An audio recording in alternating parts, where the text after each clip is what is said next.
आपकी नई नई दोस्ती होती है तो हालात और होते हैं, तो 6 महीने के बाद हालात और 6 साल के बाद और होते हैं, और फिर जब वक्त बीत जाए तो फिर मामलात। लेकिन आपको इस्तकामत दिखानी है, डटना है, खड़ा होना, मसाइल के सामने रुकना है। मसाइल से भाग जाना, नज़रें चुराना, मेरा घर में दिल नहीं लगता, मैं कहीं और रहूँगा, मैं मुल्क में नहीं रहूँगा, मैं इन रिश्तेदारों के बीच वक्त नहीं गुजारूँगा, ये अंदाज ठीक नहीं। इस्लाम ने गोशा नशीनी को नापसंद क्यों किया है, रहबानियत को नापसंद क्यों किया है? सारा कुछ छोड़ छाड़ के, हुकूक छोड़ के तन्हाई में बैठना, रहबानियत को क्यों नापसंद किया? लोगों के बीच रहो, उनकी तकलीफ़ों पर सब्र करो, उनकी तरफ से आने वाले दुखों को बर्दाश्त करो, और मैदान में रहो और डटना सीखो, और उन चीज़ों का ख्याल। आप देखें ना, कुरान मजीद का एक मकाम ऐसा है जिसमें अल्लाह ताला ने ना हुजूर को गुंजाइश दे दी। यानी हमें अगर गुंजाइश मिल जाए, करो चाहे ना करो, तो फटाफट लोग गुंजाइश पे अमल नहीं करते।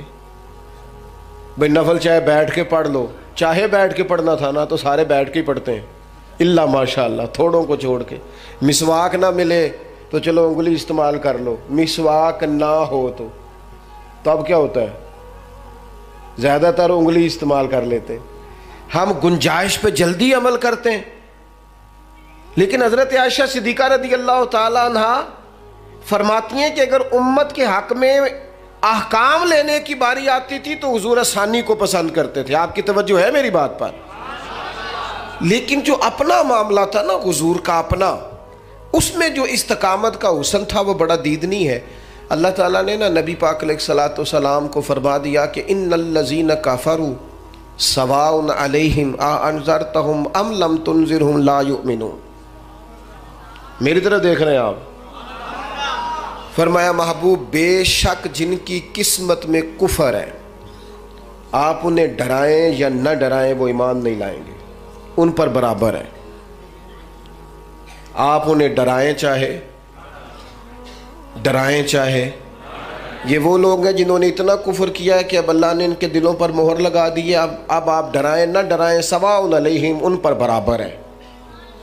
सहाबा ने हुजूर से पूछा, या रसूलल्लाह आपको अल्लाह ताला ने कह दिया है कि ये जो पक्के काफिर है ना, जिनकी किस्मत में कुफर है, जिन्होंने अपने हक में मोहरें लगवा ली हैं, अबू जहल है, अबू लहब है, आपको इजाज़त है इनको डराएं चाहे?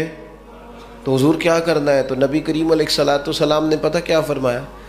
फरमाया मुझे मेरे रब ने रोका नहीं, और कहा है सवाउन अलैहिम, उन पर बराबर है।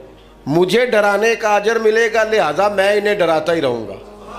हुजूर पैगाम हक देते ही रहे, नबी पाक अलैहिस्सलाम पैगाम दीन देते ही रहे, और हुजूर ने पहले दिन जो नारा लगाया था ना, दीन में आ जाओ, वही नबी पाक अलैहिस्सलाम का नारा हमेशा मौजूद रहा। हुजूर ने सहाबा से फरमाया कि जब तुम मैदान में चले जाओ, जंग में आमना सामना भी हो जाए, सफ़ बंदी भी हो जाए, तलवारें नियाम से बाहर भी निकल आए, फिर भी पहले लोगों को दावत दीन देना। अगर कलमा पढ़ लें तो फिर हमारा उनके साथ कोई झगड़ा, इधर देखें जी, फिर हमारा उनसे कोई झगड़ा। अपनी ज़िंदगी में इस्तकामत पैदा करें, मजबूत रहें। हमारे बच्चे नौजवान एक काम शुरू करते हैं, 6 माह के बाद दूसरा शुरू कर लेते हैं, फिर अगले 6 माह के बाद उनका प्रोग्राम कोई और बन जाता है, फिर 2 साल गुजरते हैं तो कहते हैं मैं इत्थे काम ही नहीं करना, मैं बाहर जाना। ओ भाई तू कहीं ठहर तो सही। अगर बंदा इस्तकामत से करे ना, मेरे अब्बा जी कहा करते थे, ओ वट्टा भी किले प्यार होवे तो भारा हो जाता है, और शर्त ये है कि कहीं ठहरे तो सही ना, उसके साथ भी मट्टी आके थोड़ी थोड़ी लग जाती। ज़िंदगी में इस्तकामत एक सबक। दूसरी बात ये, इस्तकामत किसको नसीब होती है? जो बंदा बुर्दबार हो, हलीमुत्तबा हो, जल्दबाजी ना हो तबीयत में, कोई ठहराव हो, कोई सुकून हो। हमारे यहाँ ना लोगों को जल्दी बड़ी जल्दी है, अमीर होने की भी जल्दी है, बड़े होने की भी जल्दी है, और बाज़ लोग ऐसे हैं जिनको अभी 6 महीने नहीं हुए नमाज शुरू की, उन्हें वली बनने की बड़ी जल्दी है। वो कहते हैं मैं पूरा साल हो गया पीर साहब के पास आना, अभी तक कामिल वली क्यों नहीं बना? ओ भाई तू ठहर जा, थोड़ी सी ना तबीयत में हलीमी हो, बुर्दबारी हो, मिजाज में ठहराव, जितना आप, अच्छा जिन कामों में जल्दी का हुक्म है उनमें जल्दी करते नहीं।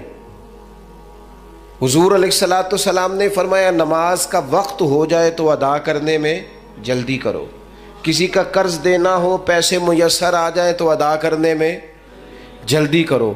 नबी पाक अलैहिस्सलाम ने फरमाया बच्ची और बच्चे का मुनासिब रिश्ता मिल जाए तो फिर शादी करने में जल्दी करो। और चौथे नंबर पे फरमाया अगर किसी का इंतकाल हो जाए तो उसे दफन करने में यहाँ जल्दी का हुक्म है। बाकी हलीमी, बुर्दबारी, ठहराओ, करार, अगर आप जल्दबाजी करेंगे ना तो आप तल्ख भी हो जाएंगे, बेकरार भी हो जाएंगे, बेसुकून भी हो जाएंगे। और जल्दबाज आदमी का वकार भी ख़राब होता है, महसूस होता है कि यार ये बंदा किधर निकल गया। जल्दबाज ना बने, हलीमी, ठहराओ, सुकून, इत्मीनान ज़िंदगी में पैदा करें।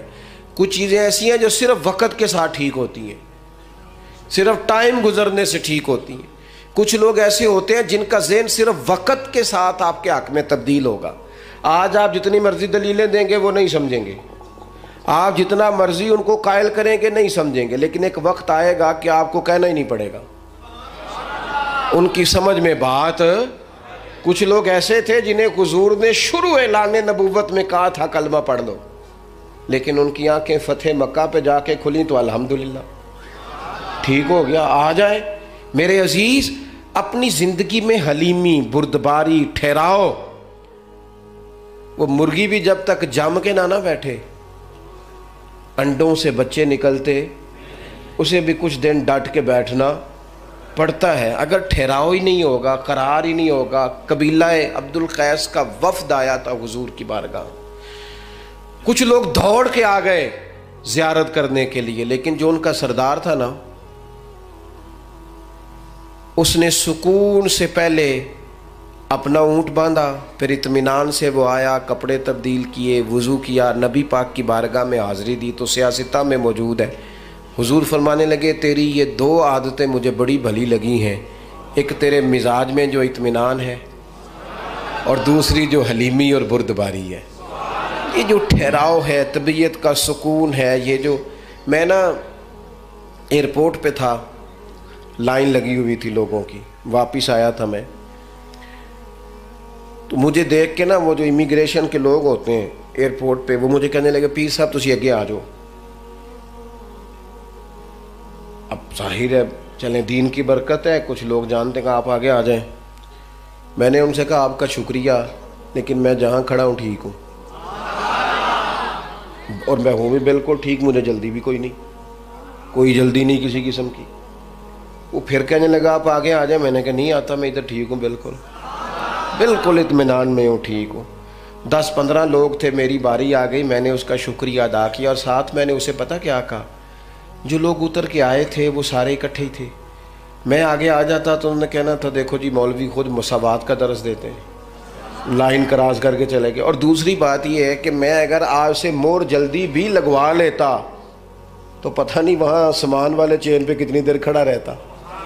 तो फ़ायदा क्या है इन जल्दबाजियों का? इसमें मसलन क्या हो जाएगा, इस भाग दौड़ का क्या नतीजा है?